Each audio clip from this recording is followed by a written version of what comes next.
Well, welcome to the eSpot Live LAN tournament hosted by TQ. This is an awesome tournament. We are here watching ValiditySaga, the Protoss in the bottom left, going up against Terranuapart in the losers bracket. Both are Protoss players. It's PvP.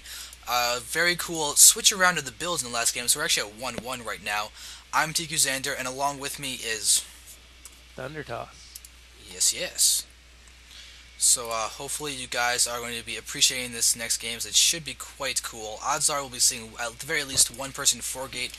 It is PvP, but I'm definitely looking forward to seeing if someone's going to try and do a tech build and actually have it work against the 4-gate. Yeah, so far the 4-gate's won every single time. On this map, 4-gate's pretty nice. I mean, that ramp is like 2.5 spaces or 3 spaces wide. You can block it with one force field, but if you miss just a little bit, you can actually fit units in between. I have seen cannon rushes work on this, but Yeah, cannon rushes have a few prime spots on this map. This area to the left of them, if you look at the top right main, the area on the left, if you throw down a pylon there, you can get a very good lead right into the mineral patches. But it's really, as long as you scout it, cannon rushes are not hard to defend.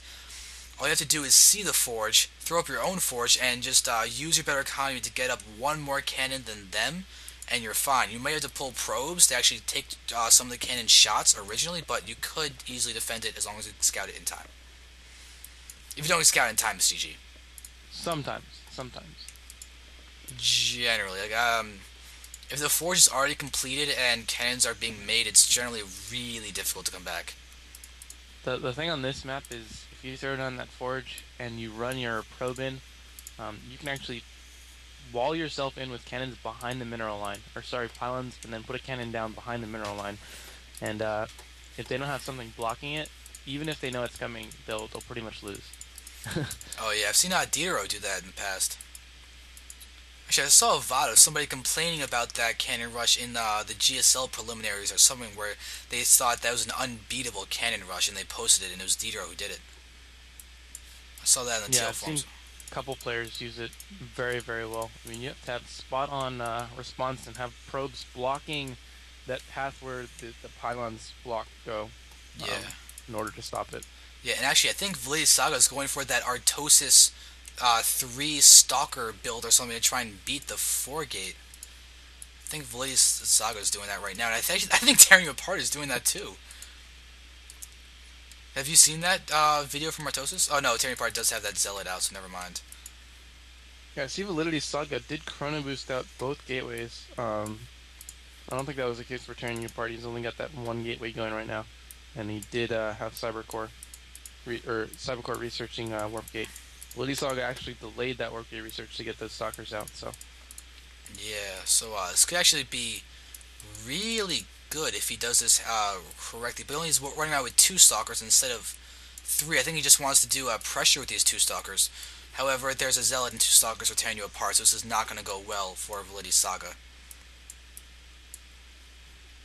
yep, Terranuapart already has a probe down at the bottom outside the natural, and is gonna place a proxy column there. Yep. Um, But yeah, ValiditySaga with his 3rd stalker on the way. As long as Terranuapart can hold this, he can warp in like 4 zealots and try to run them into the mineral line. If they do pretty much any damage, it's so hard to come back.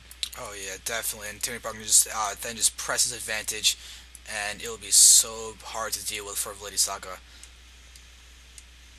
Oh, look at this. ValiditySaga actually gets off the first couple hits and is damaging that Stalker. Only 38 health left, and has to be able to pick off this Zealot. But this proxy pylon down here could actually be very detrimental if Terranuaparts can actually get Zealots down there enough to actually do damage while all the entire armies for ValiditySaga is out of position. Yep, ValiditySaga does not have warp gate, or is not warped his gateways into warp gates just yet. You do see him, throwing out a Stargate as well. So it's going to be a 3-gate Stargate build. This is very interesting. Yeah, but with all these Stalkers out, I don't know how well this is actually going to fare. Especially with the 4-gate coming in right now, as those Zealots can actually start wailing off on some of these Stalkers. Oh, so not looking good. Trap a Zealot outside and gets up the ramp. There are no Oh, sentries here to stop this. this is going to be GG. I do not see how Validity can actually defend against this right now is going to be very, very difficult. He's actually, oh, Terranuapart just had an opening to block off all those stalkers and prevent the ability to kite. But probes are now being pulled, pylons are being targeted, and ValiditySaga is not looking too good right now. Yep, this is pretty much GG. When you start losing probes in a mirror match, it's kind of over. Yeah. But he I don't see does. anything magical coming from the Stargate either, so. I don't see anything coming from the Stargate either. But right now, ValiditySaga is trying to stay alive, but he is behind. That one Zealot is doing so much, and there's GG. Okay, so that's GG.